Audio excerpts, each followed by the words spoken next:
Sous le grand baobab, Togui Lonclevi Ier reste ferme dans sa position sur les manifestations non autorisées à Adakbame. Le chef traditionnel d'Adakbame, Kotakolas, Togui Kodzo Adikou Lonclevi Ier, a approfondi ses pensées du 17 juin dernier sur les manifestations non autorisées dans son ressort territorial. Lors de l'acte 5 de son initiative dénommée Sous le grand baobab, tenu mardi 24 juin 2025 dans son palais, il est revenu sur les risques et dangers que représentent ces manifestations qui sont annoncées sur les réseaux pour sa population car elles ne sont pas légales.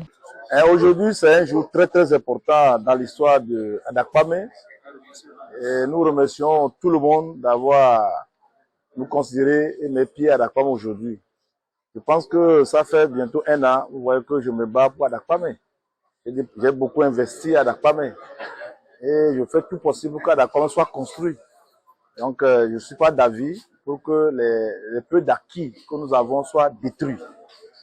Donc, lors de la manifestation du 6 juin passé, nous avons constaté qu'il y a eu des manifestations très violentes. Et après, les gens on a constaté que les gens venaient d'ailleurs, qui ont venu semer des troubles dans le quartier. Et après, ils sont partis. Et étant le fils de la localité, on ne pourra pas laisser les blessés au sol. On est obligé, avec certains chefs, les chefs que vous avez vus derrière et autres, on a pu prendre le temps pour prendre les soins de ces blessés pour aller à l'hôpital et autres. Donc, annonçant encore autre manifestation sur 3 jours, on a fait la réflexion, toutes les sages, les Djoumégas de Adakbame entier, avec tous les chefs, nous avons fait 2 jours de réflexion. Donc, la conclusion est que pourquoi Adakbame est l'épicentre de Adakbame et Bay est l'épicentre de la manifestation au Togo.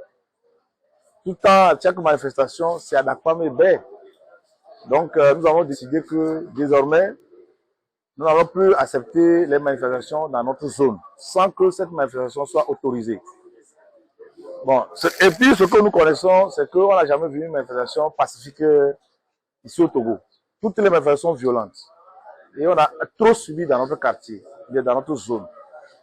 Donc, après notre sortie mardi, je pense que les diverses personnes, ils ont interprété, d'autres dit, et je n'ai pas le droit de dire de ne pas manifester, d'autres ont dit, j'ai attaqué les étrangers sur notre sol, d'autres ont dit pourquoi ce n'est pas l'hiérarchie qui a dit, d'autres, bon, il y a plusieurs explications jusqu'à ce que j'ai été attaqué partout, je peux dire.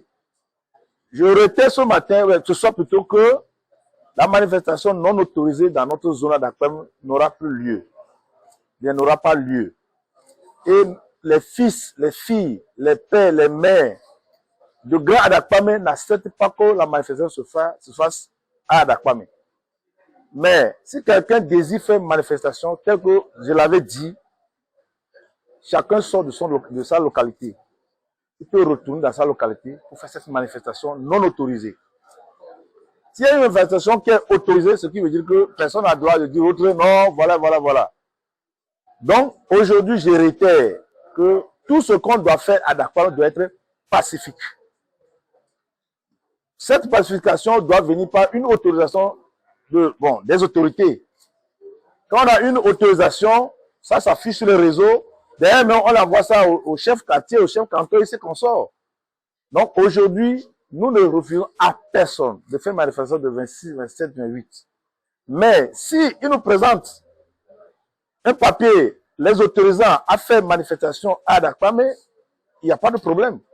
Mais tant que ce papier n'est pas présenté, nous supplions humblement que chacun regagne sa localité, fait cette manifestation pour éviter les bains de sang à Adakbame, pour éviter les blessures de nos mamans, nos grands-pères, qui vont courir, ils vont faire comme... Bon, si par exemple Adakbame est en feu, eux, ils regardent le village calmement.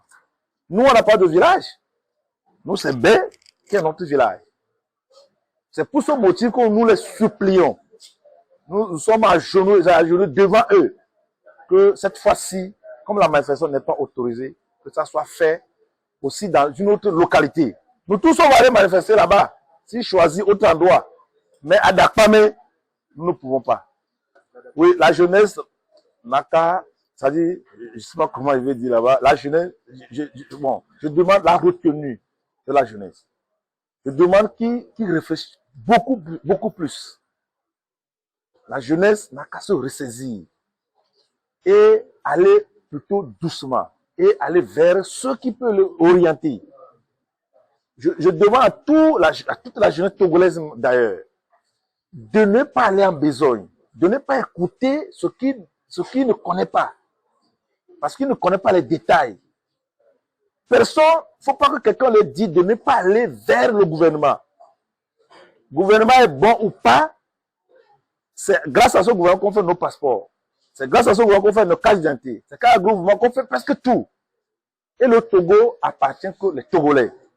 Donc la jeunesse n'a qu'à se ressaisir et demander chez qui il va pour avoir des bons conseils. Fidèle à ses valeurs de paix, de cohésion sociale et de développement local, cette rencontre assise sur le thème Adakpame Deme, unis pour notre développement et une jeunesse actrice de paix, a également permis à Togbi Lanclevi Ier d'échanger avec la population sur comment faire pour que la paix règne à Adakpame et aussi par quels moyens collaborer ensemble pour faire développer la communauté. Des idées ont été évoquées par les uns et les autres. Il revient à l'autorité morale de les soumettre à ses pairs du Grand Adakpame afin de prendre des décisions propices au profit des habitants. Aux jeunes natifs de sa communauté, le Grand des us et coutumes leur a exhorté à respecter le pouvoir public et à user de la raison afin d'éviter le piège d'une quelconque manifestation pour laquelle ils ne connaissent ni les tenants ni les aboutissants. Par la même occasion, il exhorte les autorités à se pencher sur la situation de la jeunesse afin de trouver une solution